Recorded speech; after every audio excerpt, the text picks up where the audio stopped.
Hi, welcome to FiscalSolutions YouTube channel.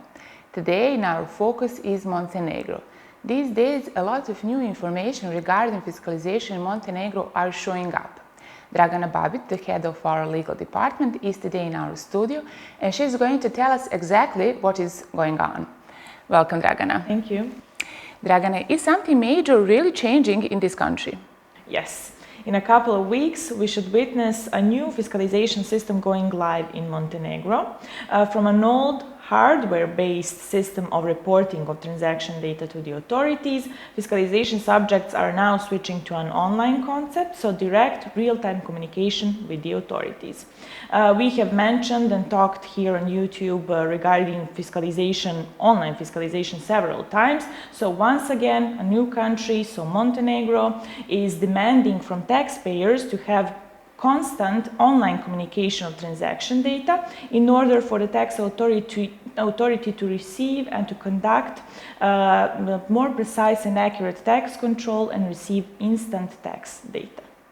Okay, but can you present us what are the challenges which existing retailers will face? Well, the experience of fiscalization in Montenegro, we can say that it is pretty long. So fiscalization subjects are used to using a pre-homologated, predefined device, the fiscal device.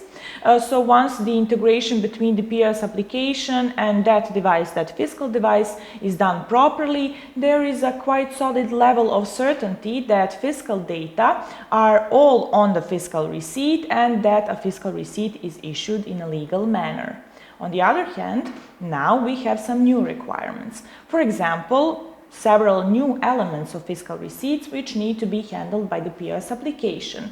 That is the security code, then the authorization code which needs to be printed on fiscal receipts and which is received from the tax authority.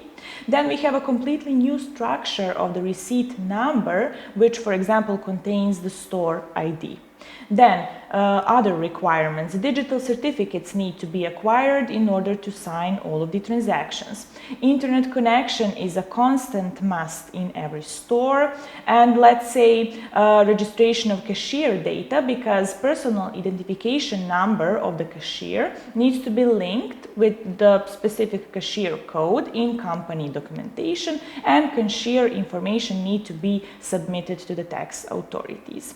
When we are mentioning registration of cashier data, it is important to notice that registration of several new information is a pretty major novelty in the new Montenegrin fiscalization rules. Could you tell our listeners something more regarding the registration you are mentioning?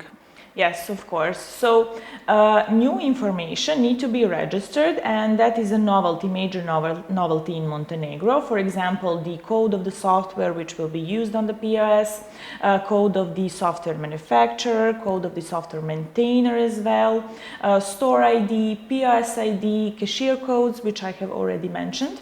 And it is not only the challenge that these information need to be submitted to the tax authority prior fiscalization start or before changing of any of these data, but also that most of these data need to be used in some other processes as well, such as when sending the request XML message to the authorities for authorization purposes, for printing on fiscal documents, and so on. Thank you, Dragana, for sharing this with us. Thank you for inviting me. If you have any questions or comments, you can leave it below. And if you like this video, like, share and subscribe. See you soon. Bye.